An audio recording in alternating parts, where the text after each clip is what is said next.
Hey guys, welcome back to Homesteading Off the Grid. I've got a secret concoction here. It's a fertilizer I produced my own self that I'm going to use on a eastern red cedar that I want to see if it works to make this thing kind of speed up in growth. So we're going to be heading out there. I'm going to tell you what I'm going to tell you what everything in this ingredients except one thing is in this concoction. Because I don't know if it's going to work or not, and if it doesn't, I'm going to look stupid if I tell you what it is. But we're going to follow it. We're going to do a series of videos over the next few weeks or months, however long it takes, if we see that it's working. And then once we achieve our goal, I'll tell you what the secret ingredient is. You're not going to be upset. The only people that are going to be upset are the fertilizer manufacturing companies, people like Monsanto and those guys, because I'm not going to bottle this up and try to sell it to you. I'm going to tell you what it is so you can use it yourself if it does work, and you'll have simple access to it. It's something that occurs naturally in nature. It's not season sensitive. So I was thinking of all these things to use. I thought, well, grass cuttings, but when the grass is dormant, we don't have access to grass cuttings. I thought about leaf matter. Well, I mean, when the trees are dormant after the leaves have fallen, and then you've got the different degrees of biodegradable, whatever that word is, with the leaf matter, decomposition, decomposing, decomposed. So, but I want to point out these walnuts to you real quick before we head down there. Honey, let's give them a shot of all these walnuts we picked up just this week. Okay, that's close enough. Just so you can see the pile, right? Now look right here below your feet. Guys, this is a very heavy mass. We just cleaned these things up like 2 days ago.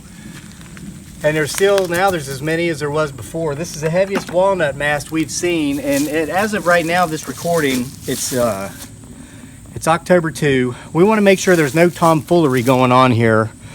The only tomfoolery going on is with the marketing of some of these magical ingredients from these fertilizer companies. So we think we can outdo them. But it's fall, we're coming into winter here soon, and there's a lot of talk about how bad winter's going to be. Look what I found. This is not part of the secret ingredients with my fertilizer, but I found one of these woolly worms. A lot of people say they watch the woolly worms, and if they're solid black, it's going to be a bad winter. So here's a solid black woolly worm. I misspoke one time and said these turn into monarch butterflies. It was pointed out to me that I was wrong, and I'm not trying to spread misinformation on the internet. This woolly worm does not turn into a monarch butterfly. It turns into a dragon. So, let's go down there to our tree in question. Honey, don't fall on the walnuts. Okay guys, I forgot to mention the whole point of this experiment. The goal is to get a tree that is much shorter than the two trees beside it to go faster in growth so it can catch up to the two trees beside it. You're going to see what I'm talking about when I show you these trees.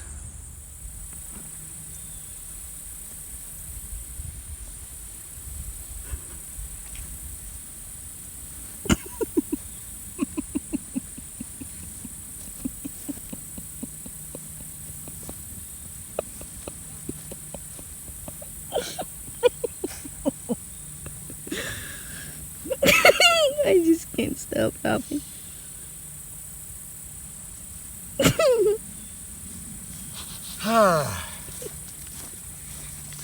These videos are so hard to make because my wife will not stop laughing. Her laugh is infectious. You guys catch it and then you can't stop laughing and you can't hear what I'm saying. Are you done, honey? Yeah. Okay. There's no sense in us to edit it because we don't know how to do that anyway. Okay. Other than like piecing them together stuff. So anyway, you noticed I started beside that small eastern red cedar. The two beside it are quite a bit taller than the one in the middle. We planted these eastern cedars for like a privacy hedge, and the taller ones are tall enough now to where they're actually blocking cars, like you just saw a car go by. When we're sitting in our dining room, they're up at car level now. But then there's that short one. So we just ran out of cedars along the wood line to dig up and plant here of that particular height. Now the tall ones that are like this now, when we planted those last year, or was it the year before, I think, they're in their second year of growth. Yeah, we planted 17 originally, they all died. And I bought some of that super duper extra fragilistic expialidocious fertilizer from the fertilizer companies. I hope I didn't buy it from the fertilizer pharmaceutical company. Maybe that's why it didn't work. I think it was from a fertilizer company. It's the kind you pound down into the ground. It was supposed to do wonders. Well, it just killed the trees quicker. So we had to replace them. We got healthier trees. We knew a little bit more about what we were doing at that time. We're learning as we go. We're like not very good homesteaders, but we're doing our best. So anyway, we ran out of taller trees. So those two trees were about up to here, and now you can see they're tall as me or taller. So the little one, we're going to play catch up. A wonderful subscriber mentioned in the comments about some apple trees we planted recently that she had some Leland cypress trees, which we have a bunch down there, that grew 6 feet this year because she fertilized them with her chicken dung, and she had some that she didn't fertilize with chicken dung that only grew through 3 feet. So here's what I'm doing. Follow me, honey. And don't laugh. I'm being serious. Don't step on that tree I ran over with the lawnmower. Okay, so look. Come here and get a close look at this. I want to make sure they see no tomfoolery here. I don't know what this is. If you know, let us know. It came up naturally. And if you know what this is too, show them this one, honey. Get close.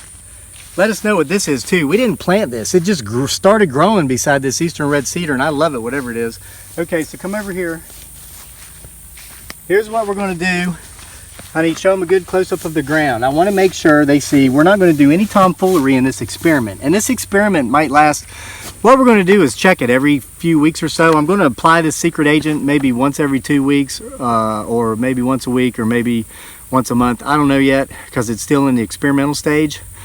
But when we check, I want to make sure that we're showing you the real deal. We're not going to dig this tree up. There's no fakery going on here, okay? Now, there's 3 ingredients in here. There's 2 ingredients which are kind of obvious. Well, one is very obvious. Hay. The second ingredient, which may not be very obvious to you through the video screen there, but is to me, that's why I have this mask, is chicken poo. And then there's a third ingredient. It's all natural. It's not season sensitive, as in I can get this out here in nature any time of the year. The grass doesn't have to be green. There doesn't have to be leaves on the trees. I've got about 8 ounces. Well, it's not ounces. It's a dry product. I've got a handful of it. I don't want to tell you what it is because it's kind of embarrassing. If it doesn't work, you'll think I'm crazy. But I'm not. Well, maybe. But anyway, this isn't about that.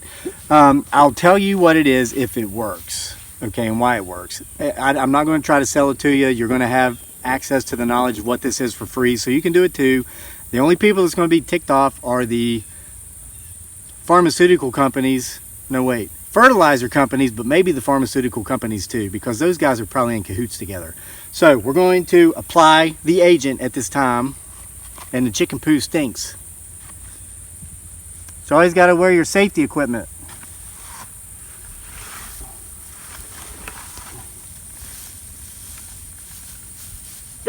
It stinks. You smell it?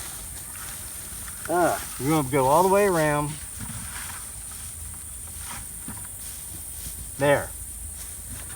Now,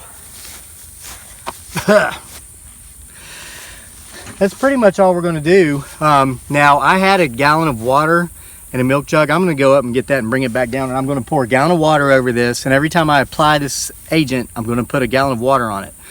I would have brought it with me, but I have a tendency to get sidetracked, and if you subscribe and follow our channel, you know that. And as soon as I saw that black woolly thing that turns into a dragon when it grows up, I completely forgot about the water. So I'm going to go get that now, and hope you guys enjoyed this video. We will keep you updated with this series of videos about my fertilizer agent I invented as we go along. We hope you stay tuned with us and follow, and we'll see you for more next time at Homesteading Off the Grid.